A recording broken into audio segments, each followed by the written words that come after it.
waxaa saacadihii ugu dambeysay baraha bulshada qabsaday Queen Canab oo ahayd gabadh caan ka ah barta TikTok. Muuqaal qawniya laga duubay kaasoo baraha bulshada lagu faafiyay. Muuqaalkan ayaa ahaa iyada oo musqul ku mayranaysa, waxaana la sheegay in shakhsiyad caan ah oo ka mid yahay fanaan uu ka faafiyay arrinkaasi, kaasoo saacadihii ugu dambeysay baraha bulshada si weyn loo wada arkayay. Queen Canab ayaa maalmihii ugu dambeysay waxay baraha bulshada soo bandhigaysay muuqaalo jirkeeda iyo sidoo kale iyada oo si khaldan u isticmaalaysa. Queen qaawan ayaa horaantii intaan muuqaalkani baraha bulshada lagu faafin waxa ay u sheegtay ragga Soomaaliyeed in aanay weysada ka jabin, sidoo kalena ay tahay gabadh ruuxaan leh oo muuqaalada ay soo geliso iyo sidoo kale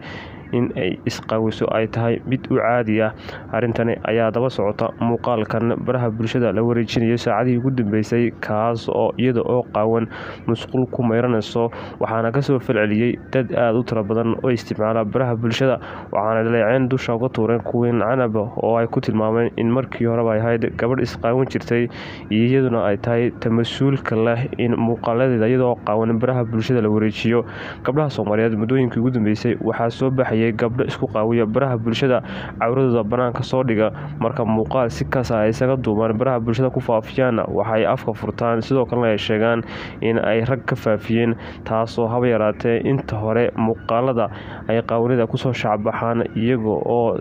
la arkayo jirkooda ay yihiin kuwo caadi u arka. Marka muuqaal laga helo ama sidoo kale la wareejiyo waxa ay noqotaa mid baraha bulshada ay qaylo ka yeedho, taasoo inta badan loo aanayo in gabdhuhu markii horeba ayna ahayn kuwo is-astura qaarkood, waxaana gabdhaha qaar ka mid ah ay gabdhaha kale ku ceebeeyaan muuqaalo iyagoo iska soo duuba muuqaalo galmaha baraha bulshadana ku faafiya. Arrintani ayaa la mid ah arrimaha maalmihii ugu dambeysay baraha bulshada ka jiray, gaar ahaan dadyowga caanka ah ama kuwa doonaya inay caan noqdaan. Queen Canab iyo xerteeda ayaa waxaa soo wajahday cabsi ka dhan ah baraha bulshada, kuwaasoo muuqaaladii sida qarsoodiga ah ee isaga duubeen cawradooda ay ku haystaan mobiladooda ay uga cabsi qabaan in laga jabsado barahooda, taasoo inta badan ay dhacdo. Sidoo kalena ay si kaas ah usoo dhigaan gabdhaha si ay caan ugu noqdaan baraha bulshadana uga dhex ooyaan marka muuqaaladaasi ay iyagu fasaxaan. Ilaa hadda lama oga xaaladda ay ku sugan tahay Queen Canab iyo sidoo kale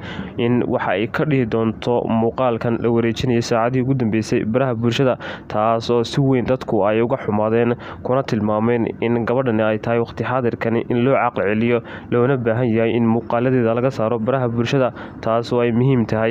Queen Canab markii muuqaalkaasi laga duubay baraha bulshadana uu ku faafay, waxay dadku si weyn isku weydiinayeen waxa sababay muuqaalkan iyo cidda soo duubtay, taas oo dadka badankoodu ay shaki uga qabeen in Queen Canab ay iyadu laftirkeeda gacanteeda ku faafisay baraha bulshadana kusoo gelisay, ayna suurtagalna ahayn in muuqaal qofka isaga oo ku jira musqul uu iska duubo moobilka ku haysto, in aba yaraatee shakhsi kale aanu ka dirsan karin, hase ahaatee ay dhici karto in kuwa asxaabteeda la ah ama iyada uun ay ka faafiyeen muuqaalkaasi, taasina ay tahay in ay ka waantowdo Queen Canab iyo kuwa ka faafiyay muuqaalkaasi. Queen Canab ayaa muddooyinkii ugu dambeysay waxay soo bandhigaysay waxyaabo aan u fiicnayn dhagaha iyo indhaha bulshada, taasoo lagu dhaleeceynayay iyadoo soo dhigaysa cawradeeda iyo sidoo kale muuqaalo aan habboonayn kuwaasoo live TikTok laga soo gelayay. TikTok ayaa muddooyinkii ugu dambeysay waxay ahayd meesha kaliya ay gabdhuhu ku halaabeen, halkaasoo muuqaalada ay iska hayaan iyo kuwa qarsoodiga ah ee anshaxumada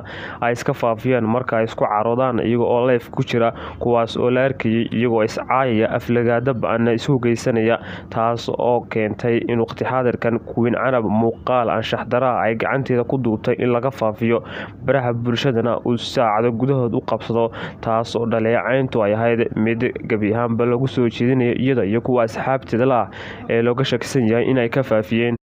Markasta waxaa soo noqnoqda in fanaaniin shakhsiyaad caan ah in laga faafiyay muuqaalo anshax darro ah, taasoo inta badan la sheego in muuqaalada ay gabdhuhu iyaga iska duubaan si kaas ahna ay mobiladooda uga haystaan, hadhowna ay sheegaan in muuqaalkaasi bartooda lagala baxay moobilka ama laga jabsaday iyo ciwaanadooda u gaarka ah, taasoo qayladhaantu ay harbeesho baraha bulshadana uu noqdo mid muuqaaladii laga faafiyay ama ay iska duubtay gabadhaasi si weyn baraha bulshada lagu hadalhayo ama lagu dhaleeceeyo shakhsi kale. Mana aha markii ugu horeysay ee muuqaal laga faafiyo gabar sidoo kalena caan ka noqotay baraha bulshada, taasoo inta badan dadka kasoo horjeeda shakhsiyaadkan baraha bulshada caanka ka noqon raba in ay iyagu wax kasta u badheeraan, sidoo kalena ay ka fiirsadaan marka ay baraha bulshada soo gelayaan in xumaan iyo wanaagba ay dhex taalo, loona baahan yahay in gabadha soo gelaysa baraha bulshada ay waajib tahay inay is asturto,